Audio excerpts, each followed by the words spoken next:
Live from WJHG, this is News Channel 7 at 11. Welcome to this special edition of News Channel 7. I'm Donna Bell.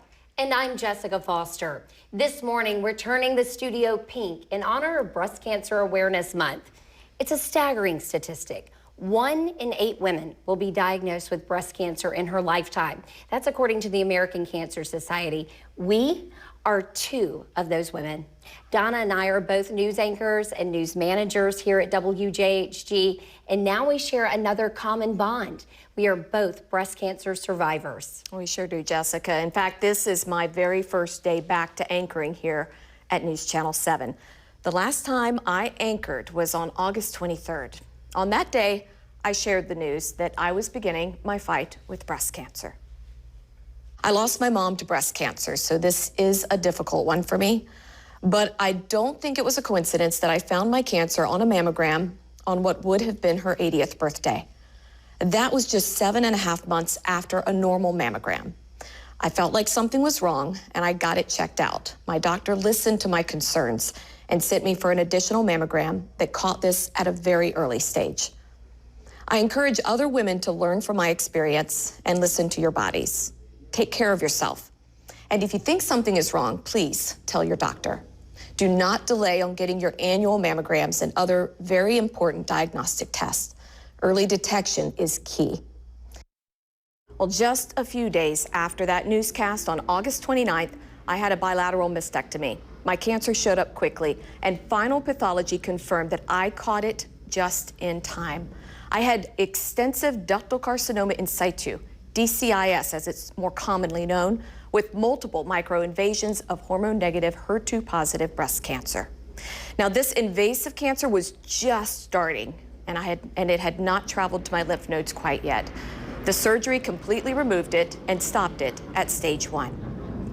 And Donna and I have so much in common. Both of us had breast cancer that started as DCIS and was stopped at stage 1.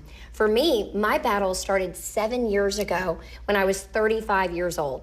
But 5 years before that, when I was just 30, I had a benign cyst. But because of that, I started yearly mammograms. I went year after year with no issues. The year I was diagnosed, I almost skipped that mammogram.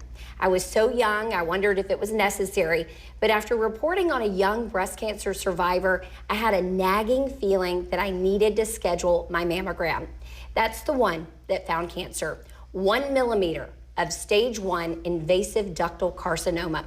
Genetic testing showed I have a BRCA2 gene mutation, which can increase your chances of getting breast cancer, even though no one in my family had breast cancer.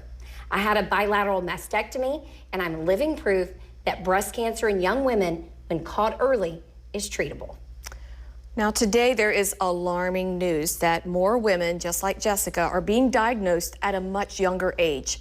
Research shows premenopausal breast cancer are often more aggressive than it is when it hits an older woman. It's now recommended that all women get a breast cancer risk assessment when they turn 25, especially those with a family history. For the average woman with no family history of breast cancer or other risks, they should start getting mammograms at 40. That's according to the American Cancer Society again. But these are just guidelines. Some women may be at higher risk. However, if a woman is at higher risk, and depending on their age, they may have to start up to 10 years earlier. It's a discussion every woman should have with her doctor. I'm so glad that I had that discussion with my doctor, Donna. And you know, I think it's important to emphasize that no 2 breast cancer experiences are ever the same. Talking with your doctor and advocating for yourself is one of the biggest messages that I really want to get across out there. I've always heard that breast cancer doesn't hurt. Well, for me, it hurt. I actually noticed a pain, a tenderness in my left breast. We also know breast cancer usually starts as a lump. For me, I never had a lump. And Donna, you didn't have a lump either. No, I didn't. I never had a lump. Instead, Donna said that her left breast just started getting bigger. That's right. It actually got a little bit more swollen, and it was just sort of seemed like an anomaly. I wasn't really sure what was happening, but that's why I talked to my doctor, and I'm so glad that I did, because my doctor sent me to get checked out between my normal mammograms. That mammogram is what saved my life. Your mammogram is what saved your life. And as News Channel 7's Isabella Bunjamia reports, the earlier that cancer is discovered, the better your odds. 3 words that I will never, ever forget. You have cancer. You have cancer. 1 in 8 women in the United States are diagnosed with breast cancer, according to the National Breast Cancer Foundation. Studies show that more younger women are being diagnosed with it and that early treatment is the key to survival. The Women's Club of Panama City partnered with the HCA Florida Gulf Coast Hospital to emphasize the importance of early detection at a women's seminar. Being educated to know when to have your mammograms, to encourage these women to not be afraid, and the earlier that you can detect a problem, the better chances you have of survival. But breast cancer survivor Tracy McGlynn says she's proof that early detection saves lives. I can remember thinking when I heard those 3 words, you have cancer, just how scary that was, but being very grateful that it was detected early. And while it was a very long and arduous journey with chemotherapy, and I mean, it was a whole year, it was a really arduous journey, but I am healthy and happy, and here I am 8 years later. Early detection saves lives. That's the main point they wanted to drive forward here today at the Women's Club. And a breast cancer survivor created these booby babies to do just that, to remind women to get their annual mammograms. The recommendation is to start really knowing your body, doing self-breast exams in your 20s, and then, you know, if you notice any changes, you let your physician know right away, whether you have a family history or not. In Panama City, Isabella Bunjamia, News Channel 7. Coming up, with so much information, it can be very confusing. When should you start your screenings? What type of screening do you need? That's why we're bringing in Dr. Lindsay Weintritt Davis from Bay Radiology Women's Imaging Center. She joins us next.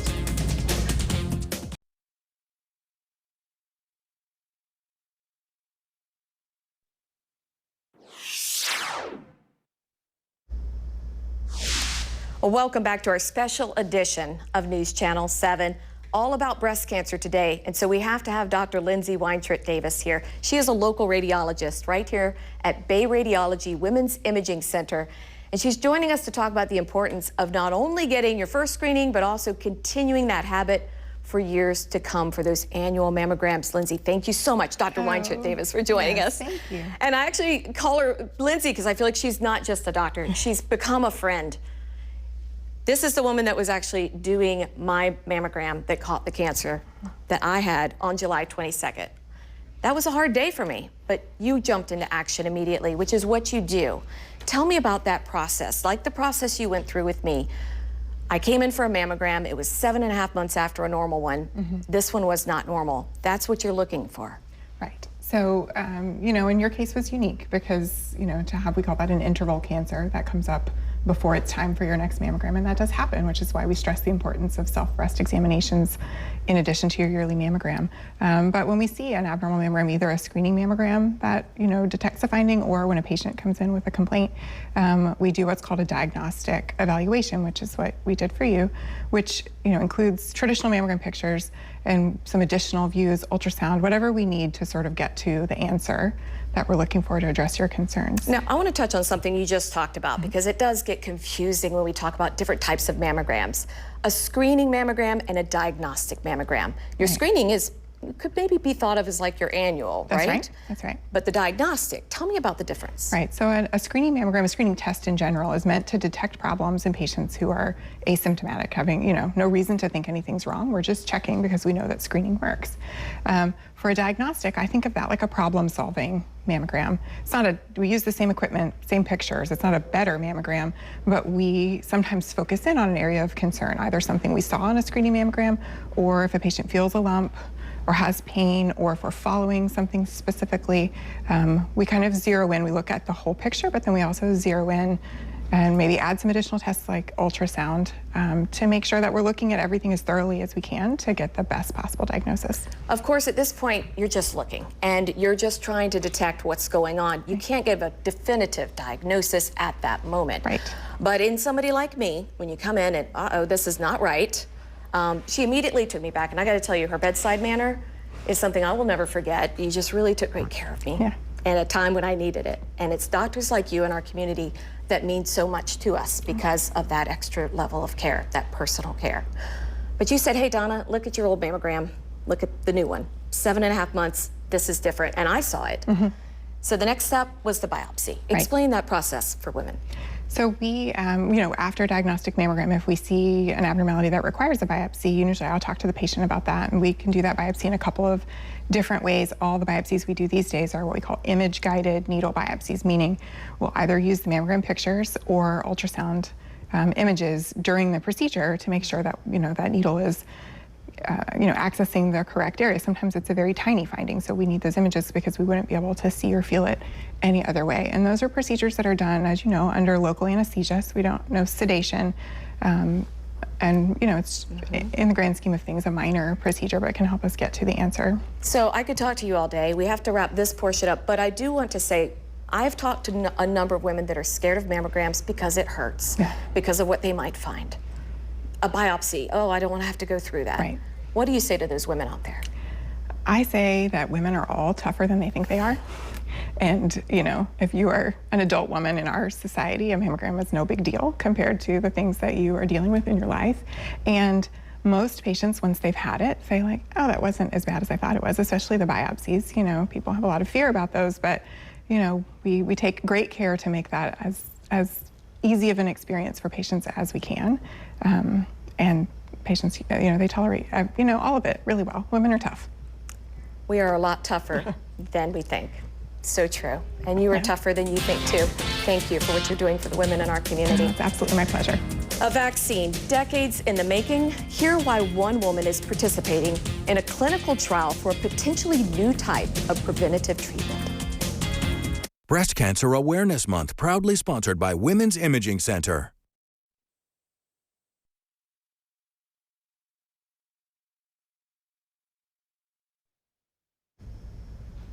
It's considered an epidemic by doctors and advocates alike. If you haven't been diagnosed with breast cancer, there are chances that you know someone who has. According to the CDC, breast cancer kills more than 42,000 Americans each year. But what if there were a vaccine that could prevent it? Well, researchers have been working on this for decades. And as Heather Graff reports, they say widespread availability might be closer than you think. I was diagnosed on my 35th birthday at 7:30 in the morning. Hearing the words, "You have cancer," was a devastating reality for Bridget Hempstead. I was unsure of my future. I didn't want to leave this world and not raise my children. Bridget was first diagnosed with breast cancer in 1996, and treatment helped her reach remission. But nearly 2 decades later, she learned the cancer had spread to her lungs and liver. When I went to the first oncologist, that oncologist said, "Oh, Bridget, you're not going to live a year." She wasn't giving up without a fight and push to get into a groundbreaking vaccine trial for women with advanced stage breast cancer. Did you have any hesitation in getting the vaccine as part of the trial? None. I was waiting for the time. She was one of just 66 women to take part in a phase 1 clinical trial targeting an aggressive form of breast cancer called HER2 positive. Now is the time for cancer vaccines. The trial was led by Dr. Nora Desis, director of the University of Washington's Cancer Vaccine Institute. She's been working on cancer vaccines for more than 20 years. We know the antigens, we know the immune response, we have the technology. Preliminary results of the HER2 positive vaccine trial, now in phase 2 testing, have been promising. It's been shown to safely generate anti-tumor immunity. And 10 years after getting the vaccine, between 75 to 85% of the patients, all battling stage 3 and 4 cancer, were still alive. That was very encouraging results. For that stage of disease, the median survival, you would expect that half of the patients would be alive at 2 years. So this was really an extended survival for this patient population. Desis is now working on a vaccine that attacks breast cancer stem cells. The goal, to protect high-risk patients from developing the disease in the first place. It creates immunity across all breast cancer subtypes. Triple-negative breast cancer is one of the deadliest forms, difficult to treat with a high rate of recurrence. It was very scary. I had a lot of fear. Jennifer Davis was diagnosed with the disease in 2018. A year later, she received a novel vaccine separate from what DCIS is developing, which is currently in phase 1 trials at Cleveland Clinic. Dr. Amit Kumar, CEO and chairman of Anixa Biosciences, has been working with the Cancer Center to help bring the vaccine to market. We'd love to be able to give women the vaccination and enable them to not have to worry about breast cancer. He says their vaccine targets a protein that can make women more susceptible to the disease. So it's your hope that this vaccine could one day be used to prevent triple-negative breast cancer from the onset? Absolutely. Not only triple-negative breast cancer, but we believe eventually multiple types of breast cancers. And it's my great hope and vision that we can prevent all breast cancers. More than 5 years after Jennifer's diagnosis, she's still in remission. I don't think every time I have an ache or pain or that my cancer has come back. I'm fortunate enough that I don't think that anymore. Meanwhile, breast cancer survivor Kristen Dahlgren believes in these vaccines so much, she created a nonprofit to try to help fast-track them. This is a unique moment in time where it's not pie in the sky thinking. How would you say that your personal experiences changed your perspective on breast cancer? Oh gosh, cancer changes everything. I mean, it just colors how you think about things, what you prioritize, and that's sort of where I moved into this advocacy realm that I never really thought I would be in. She founded the Cancer Vaccine Coalition with collaboration and funding in mind. What sets us apart is that we're laser focused on vaccines. We are directly funding and supporting the scientists. To that end, her organization has partnered with doctors from 6 of the nation's top cancer centers, including the University of Washington and Cleveland Clinic, and is engaging with government agencies and biopharmaceutical companies. It really is all of science coming together right now in this moment where we can get this done. DCIS is one of the Cancer Vaccine Coalition's lead researchers and believes the effort is going to impact the trajectory of breast cancer. It would allow us to get the trials done quicker, more efficiently, and let patients have access to these vaccine trials. She estimates a vaccine could be widely available in the next 5 to 10 years. It's like drinking from a fire hose, how fast science is advancing. Bridget says it couldn't come soon enough. While she's still undergoing treatment, she says her cancer is disappearing. Thanks in part, she says, to a simple vaccine that helps get her life back. I believe the vaccine made a huge difference in my cancer battle, yes. Where do you think you'd be today if you weren't able to get that vaccine? It's a possibility I wouldn't be here talking to you.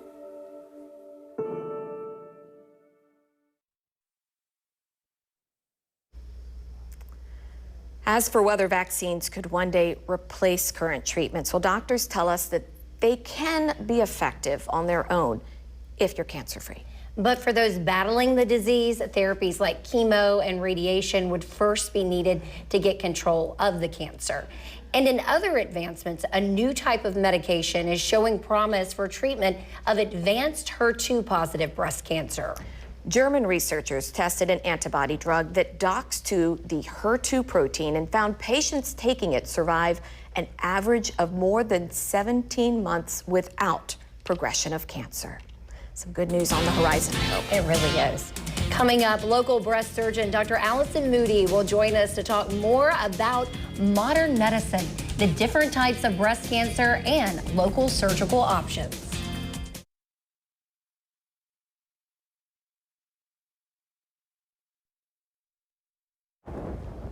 Welcome back to News Channel 7. We have Dr. Allison Moody here with us. She is a breast surgeon here in Bay County. And Dr. Moody, I think it's important for everyone to understand that everyone's journey is different. Let's talk a little bit about that. Yeah, so breast cancer is such a heterogeneous disease. Anybody that comes into me for the first visit, I always start by getting a little history from them, and then my nurse prepares a packet for them that goes through every study they've had done, goes through their pathology report, and we sit down and we go through page by page and just understand, what have your tests shown? You know, how big is your cancer? How do your nodes look like? How do they feel on exam? And then really importantly, what is your pathology? You know, we say breast cancer so often. We have ductal cancers, which are our most common type, about 68%. Next comes lobular cancer, but we also have a lot of rare cancer variants, you know, things like papillary cancer. We have squamous cancers of the breast. We have adenoid cystic. We have a bunch you've probably never heard of. And all those different variants actually can sometimes change management some. So I think it's important for patients to understand what they have. Also, different variants have different degrees of aggressiveness and can drive our course differently or even our urgency differently. And then we look at receptors. We say, you know, I always describe receptors as binding sites on cancer, and there are things that will make the cancer grow. Does your cancer have estrogen receptors? Is it growing in response to estrogen? Does it have receptors for a tyrosine kinase we call HER2? And we, you know, in the oncology world, thank you to all the research, have kind of used those targets now to our advantage, where when we see large quantities of an estrogen target, we incorporate an anti-estrogen therapy. When we see a large amount of HER2 receptors on our cancer, we use anti-HER2 drugs. And I think it helps the patients to understand, I'm not just being thrown something random, you know, but I'm being thrown, I guess I'm being given a treatment directed exactly to the specific, to my specific cancer. It's targeted, yes. Yeah, and a lot of the treatments are actually targeted treatments. And then even our triple negatives, where we used to say we don't have a target, well, now we have immunotherapy. And we realize that for our patients that are truly triple negative, a lot of them have a really good response when we add immunotherapy, which is different than chemotherapy, as another treatment to their cancer. So, people say individualized care. Yes and no. You know, you don't want to be individualized, like your doctor makes up a regimen for you, but very directed and targeted. So, you know, we treat a cancer where we know specifically that somebody with these factors, this biology, we head down this road. Right, and you're treating the patient. Exactly. Let's talk a little bit about surgery options as well, because you have lumpectomy and then you have mastectomy. Exactly. So, you know, our options are simple and complicated at the same time. Somebody comes into me, and so many women think, I need a mastectomy to save my life. Most women, thank goodness for good screening, that walk into my life don't actually need a mastectomy to save their life. Some people will choose that. But we can talk about both options. If you can do a lumpectomy to completely negative margins with a full resection, there's no difference in survival with lumpectomy or mastectomy. In fact, we have some new data developing with regards especially to our triple negative cancers, that some of those patients may have less metastatic recurrences, meaning cancer coming back not in the breast, somewhere else in the bone, in the brain, in the lung, in the liver, with actually have less of those metastatic recurrences with a lumpectomy and radiation. With that triple negative. With that triple negative. So some patients I actually encourage down that road. Okay. You know, some patients have a change in their genes by numbers. About 10% of patients who have a breast cancer will have a genetic change that made them predisposed to that breast cancer. That would be me. That would be yes. you. And our patients, you know, I think there's still room for choice, but in these cases, I biasly think there's a best choice. That so many of those patients, one of the things I quote is a risk of an in-breast recurrence. A lot of those people, I'm saying within 10 years, 25%. Right. Or a number that sounds terrible, let alone when we're diagnosing you at 30 and giving you lifetime numbers. And you know, nobody, yes, there. Absolutely. And patients, I push down that direction. And we do a lot of genetics in my clinic. We believe in that because as much as you don't want to do breast cancer once, you really don't want to do breast cancer twice. Well, Dr. Moody, we could talk all day, but we're going to take a quick break because we have so much more to get to. Still ahead, a story of hope. How catching cancer early is saving lives.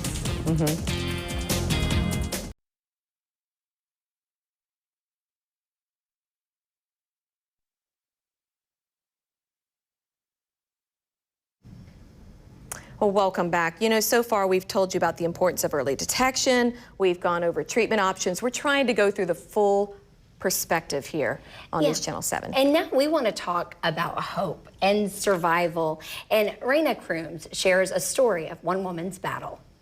I didn't want to wait until I was 40 to get my first mammogram. It was a life-saving decision that she didn't. This is Megan Teglet. Days before her 40th birthday, doctors found 4 tumors in her breast.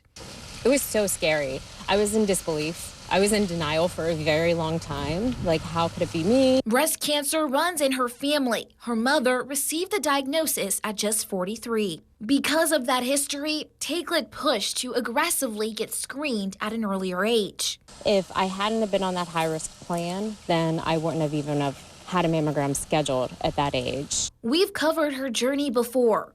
Last October, she was in the thick of her chemotherapy treatment, losing her hair, in and out of the doctor's office, and undergoing a double mastectomy. It is very hard, but the power of positivity and the power of prayer really help, provide light at the end of the tunnel. Now, 1 year later, after we first met her, she is officially cancer-free. I mean, I'm so grateful. I'm so blessed.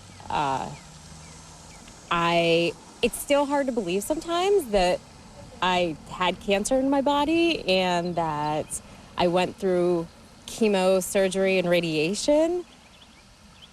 But, there is life after a diagnosis. She's been traveling with her mom and is back doing what she loves. Megan is even embracing her new look. It's coming back curly. I have the chemo curls.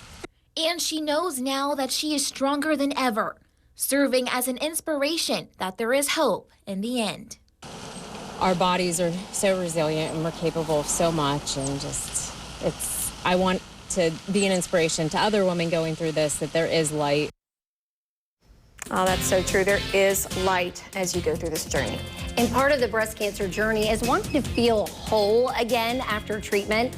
Coming up, we talk about breast reconstruction with plastic surgeon Dr. Raymond Mockler.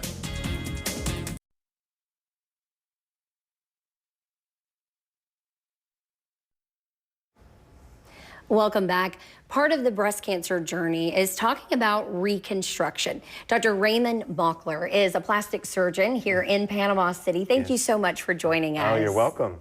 And let's talk a little bit about reconstruction options. Yes. Because women do have options to feel whole again after breast cancer surgery. Yes. There's certainly 2 types of options, using an implant, various types of implant reconstructions, or using your own tissue. And about 80% of the women will use an implant type reconstruction, about 20% will use their own autologous type reconstruction. They're the 2 basic groups.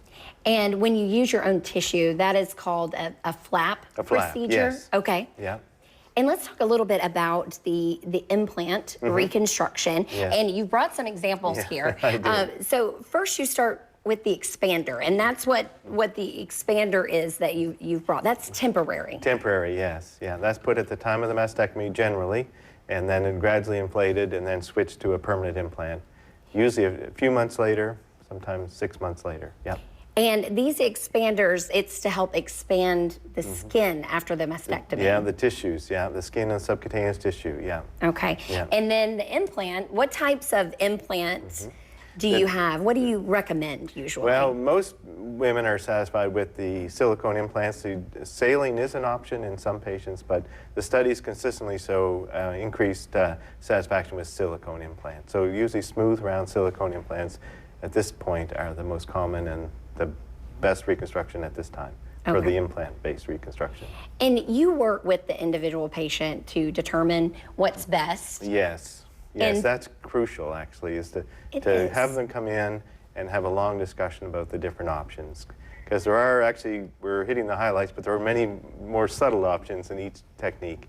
And yes, you really want to go individualize it, And full disclosure, Dr. Mockler was my plastic surgeon when I was going through this breast cancer journey, and you really did work with me. And I remember at one point I was like, hey, let's go this route, and he was like, no, this is going to look better. It's going to fit that Yes. you more, and I'm very thankful that you did that because you thank you. did make me feel whole again. Well, thank you very much. Yes, that's a really important part of this. It's a very stressful time, and really try to help with all that. Now, a lot of women have to have their nipples removed when they have the mastectomy as well. Sometimes you can do a nipple-sparing mastectomy. Right. But if they have to have those nipples removed, let's talk a little bit about the options with that. Yeah. Well, you can do a surgical reconstruction where you recreate the bump of the nipple. That's usually followed by a tattoo. More commonly these days, a 3D tattoo is done, which really has a great cosmetic result and gives a nice finished result to the reconstruction. Yeah. And as a plastic surgeon, what brings you joy when these women are going through a difficult time, but what brings you joy? Oh, just a satisfactory outcome. It's kind of a journey we've gone through together, and when we can wrap it up 6 or 12 months later, it's really wonderful. Yes, yeah.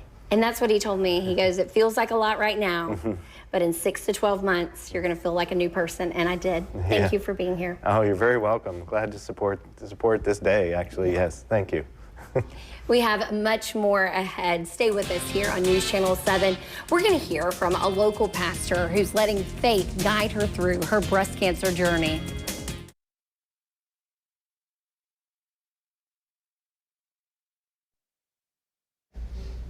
Well, getting diagnosed with breast cancer for a second time is enough to make anyone question everything.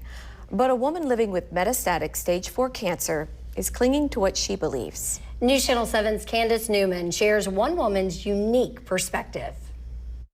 Shocked, numb, fearful, scared. Words describing how Stephanie Robinson felt June 2019 when the 36-year-old wife and mother learned of her first breast cancer diagnosis. It was only the beginning of her suffering. A lot that happened right after that. My dad died all of a sudden. My sister got diagnosed with breast cancer. Thank goodness hers was very early and she is doing well and all of that is fine now. Then my mom passed away at the end of that year of my life. While many would choose to run away from faith, Stephanie decided to immerse herself in it. Strongholds are lies. They are lies that have a strong hold on us, though.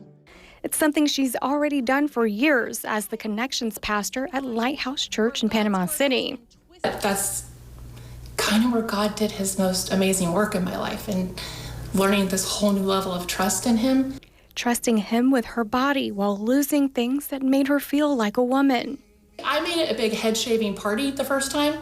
I felt like it would be less traumatic if I just went ahead and shaved it off than if it just fell out in chunks. Trusting God with her family. Will I be able to raise my kids? Trusting God with her life, and with her cancer now advanced, the reality she may not survive. We have the gift of eternal life, and that we will be together. It's a road she's been down before. She's now in her second fight against breast cancer. Her mission, sharing what brings her peace in the midst of pain. Our prayer and our thought life are, one and the same.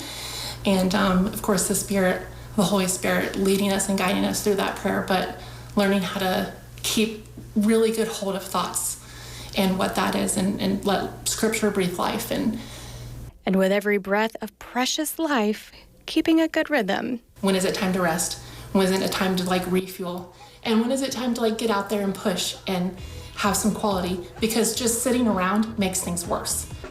She monitors what she eats and continues to coach her daughter's volleyball team, a sport she once enjoyed herself. She stays close with her church family and community, works to maintain a normal life for herself and her family, and above all, saying, God, I surrender my life to you. It's yours, and I trust you with it, no matter whether I understand my circumstances or not. In Panama City, Candace Newman, News Channel 7. I think we can all be inspired by someone like her. We really can. And what started as a way to leave a legacy for her daughters, Stephanie is now working on a book. And she has a lot to write about. If you want to learn more about her story, you can attend Lighthouse Church in Panama City, and you can also watch her past sermons and stories about her journey on Stephanie Robinson's social media pages. And of course, we'll be able to share all of that with you at WJHG.com. Coming up, we're talking with a local organization that's supporting those going through treatment and their loved ones. Breast Cancer Awareness Month, proudly sponsored by Women's Imaging Center.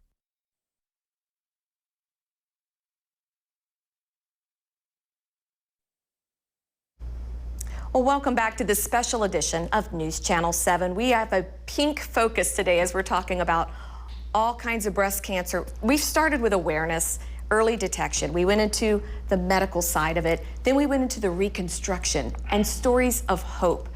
But now it's time to talk about resources right here in our community. And we're very blessed to have these two ladies. I'm joined today by Jenny Richardson. She is the patient liaison, a volunteer with the For Her group, and the founder of For Her, Amy Walsh. Ladies, thank you so much for being here. Thank you for asking us. Okay, so first of all, Amy, you started this out of a mission of love for your mom. We share that in common. Yes, we do. Tell me about that. It's unfortunate we share that in common, but yes, we do. We both lost our moms to breast cancer. Amy did this. She started For Her, and it's directly helping local women. Tell me about your mission. Yeah, so our mission is just to help breast cancer patients in financial need in Northwest Florida while they're undergoing treatment. So For Her will help pay for living expenses for breast cancer patients that apply. And we do have some rules to follow, but they do need to be undergoing treatment, and we pay for living expenses. We pay the creditors directly. Wow, and this is taking such a burden off so many women, because I can't imagine having to make a decision about, you know, do I go to my treatment today and risk not getting my pay, or do I, you know, risk not being able to go take care of this for my family? I just can't do it. Some women, it just gets overwhelming. That's where you step in. Tell me about the women that you've served. What they do is they fill out an application online, and it comes directly to me. And then I call them, and we spend anywhere from 30 minutes to 45 minutes, and Crystal said the other day, 2 hours, and 2 hours went fast. But I do some investigative reporting because I want to see what do they want, and they usually ask for maybe $300, $400. But I want to find out what bills are they really delinquent in. House payments, insurance, utility bills.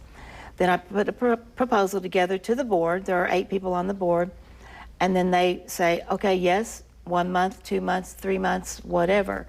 And then we paid, or send it back to Amy, and then we pay directly. Now, this all started as a labor of love, of course, and we want to help it grow. We want to see this able to help so many more women. It started out in Walton County, it's moving into Bay County, and you're doing all kinds of events like golf tournament, which Jessica and I just went out to last week, that helps with this. So, you know, how do you see this growing, and how do you get more people on board to help out with local hometown missions like this? So my vision is to be a central resource for breast cancer patients first, and then branch out to other cancers. Like yoga classes for recovery, cooking classes for while you're going through treatment. But we're starting out small by helping breast cancer patients financially first. And then we have 2 support groups, one here in Panama City on Harrison Avenue at the Hive. It's an office sharing space. They have a cute little boardroom that we use the first Saturday of every month. So it's coming up this Saturday. We have a support group in Walton County, the Coastal Branch Library on 331 South, the 3rd Saturday of every month. We would like to expand over into Okaloosa, Santa Rosa, Escambia counties for a support group, and eventually. But to help us grow is just word of mouth. We're small, all of our board members are volunteers, so just word of mouth. Well, you know, between Jessica and me, they've got some pretty loud mouths to help out with the mission, because I love to see women that are already going through so much not have to go through anymore. And the support group. Ladies, this is something that I really want to get involved with. This was hard for me for the last couple of months. I kind of was a little reclusive as I was going through my process, and I know that's part of it. But now I'm ready to share my story and help others. And I'm so thankful to women like you who are here to do the same. And we also want people that are ready to share their stories, whether you've had, you know, an easy breast cancer journey or a hard breast cancer journey. We want to see you at the support group, either getting support or giving support. Every journey is unique, and we are here to share your stories as well. Reach out, connect with Jessica and me, connect with these ladies at For Her. We're here to help. And you know what? There's a lot of organizations that are here to help you as you go through this breast cancer journey. Here's a look at them.